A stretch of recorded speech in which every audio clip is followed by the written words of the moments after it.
Episode की starting Mirae को दिखाते हुए की जाती है, जहाँ पे मिराई काफ़ी ज़्यादा शॉक में होता है बिकॉज ऑफ कि आज एक सुसुमू नाम का बच्चा जिसके ऊपर गोली चलाई गई एंड उसकी छाती के बीच से ही एक होल हो जाता है एंड बुलेट उसकी आंखों के सामने से होकर निकलती है, जो कि उसके लिए काफ़ी ज़्यादा शॉकिंग होता है। वहीं दूसरी तरफ सुसुमू की बॉडी को पकड़ने के लिए मिराई आगे की तरफ भागता है, लेकिन डॉक्टर या फिर प्रोफेसर जो होते हैं वो उस बच्चे की डेड बॉडी को लेकर वहाँ से निकल जाते हैं एंड यहाँ पर ये लोग कुछ भी नहीं कर पाते।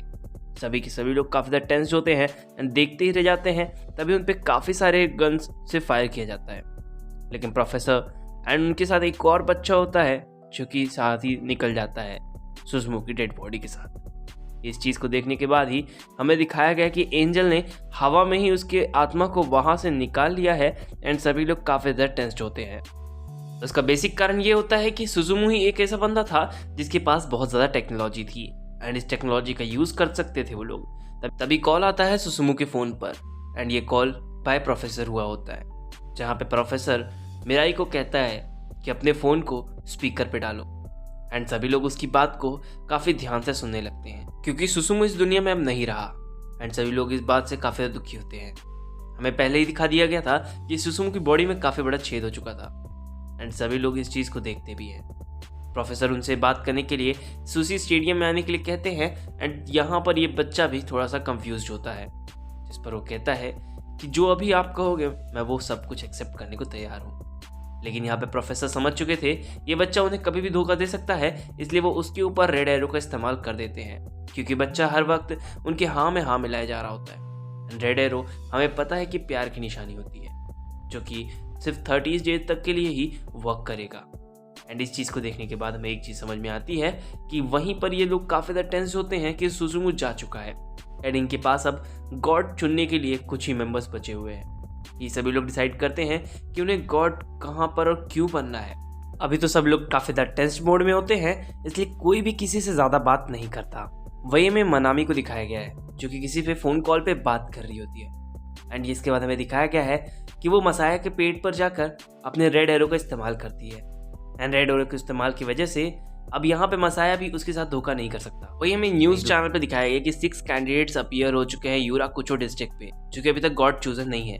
दूसरी तरफ हमें देखने को मिलता है सूजी को, जो कि अब पूरी तरह से कंट्रोल में होता है रेड एरो की, जिसकी वजह से प्रोफेसर भी काफ़ी चैन की नींद लेते हैं एंड उन्हें भरोसा हो जाता है कि आसपास जो भी चीज़ें चल रही होती हैं कि प्रोफेसर को प्राइम मिनिस्टर बनाओ, ये है वो सारी चीज़ें या फिर कहूँ वो सारे के सारे आर्ग्यूमेंट्स चल रहे होते हैं। वहीं पर ये सभी लोग डिसाइड करते हैं कि इन्हें करना क्या है। अब यहाँ पर हमें दिखाया गया मसाया को, जो कि अपनी बैक स्टोरी बताता है। एक्चुअली में मसाया जो होता है वो प्रोफेसर के साथ ही पढ़ता था एंड उसे बताता है कि उसने सबसे पहले उसे एक मॉल में देखा था जहाँ पर वो काफ़ी स्पीडली सारी चीज़ें कर रहा होता है। हम प्रोफेसर को ये सब चीज़ें करते हुए देखकर वो भी थोड़ा सा शॉक में होता है।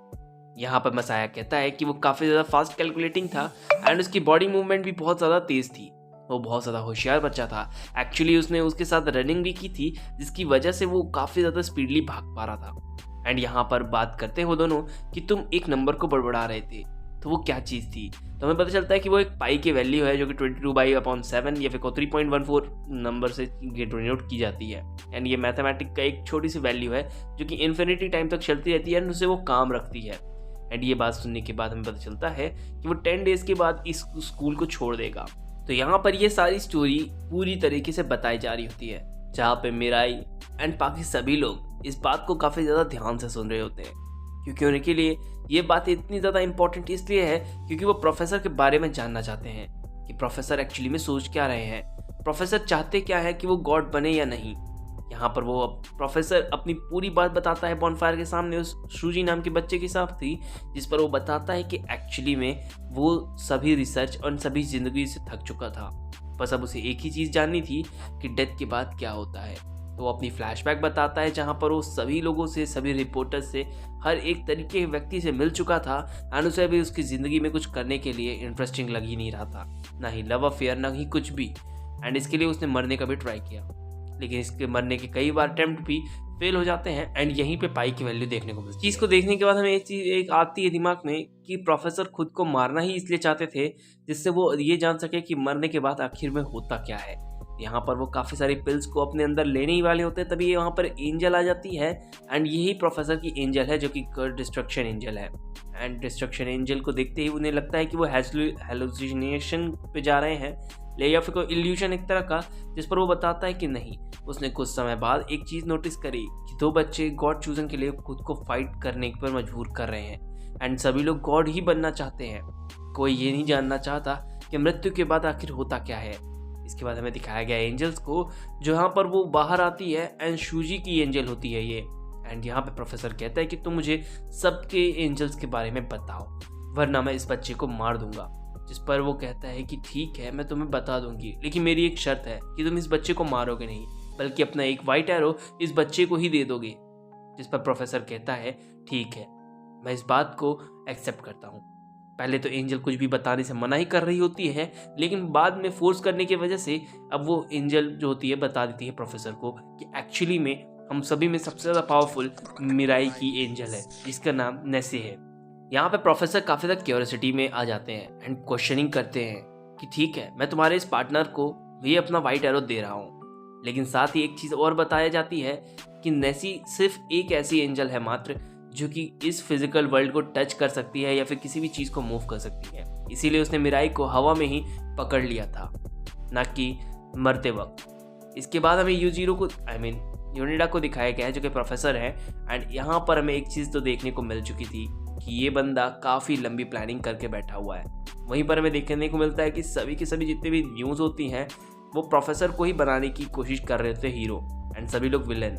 एज अ विलन सभी लोग, यानी कि इन तीनों को एज अ विलन देखा जा रहा होता है। लेकिन खैर कोई बात नहीं, यहाँ पर सभी लोग काफ़ी ज़्यादा शौक में भी होते हैं एंड डिसाइड करते हैं कि वो गॉड बनने के लिए सिर्फ एक ही बंदे को चूज़ करेंगे, एंड वो है प्रोफेसर। उसका सीधा और सिंपल सा एक ही कारण है, क्योंकि प्रोफेसर को किसी भी कोई चीज़ से लेना देना नहीं है और वो किसी को भी दुनिया को तबाह नहीं करेंगे।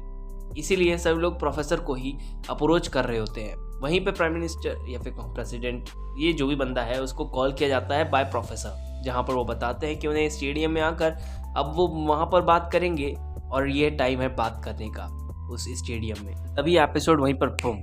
गाइस, अगर आपको एक्सप्लेनेशन अच्छी लगी हो तो प्लीज़ चैनल को जरूर सब्सक्राइब करना, बेल आइकन दबाना बिल्कुल ना भूलें। जो मेरा न्यू चैनल है उसे भी जाकर सब्सक्राइब कर लीजिए, लिंक इन डिस्क्रिप्शन, जहाँ पे मैं व्लॉग्स बनाता हूँ। राहुल व्लॉग करके है, आपको पहले ही नंबर पे मिल जाएगा। Thank you.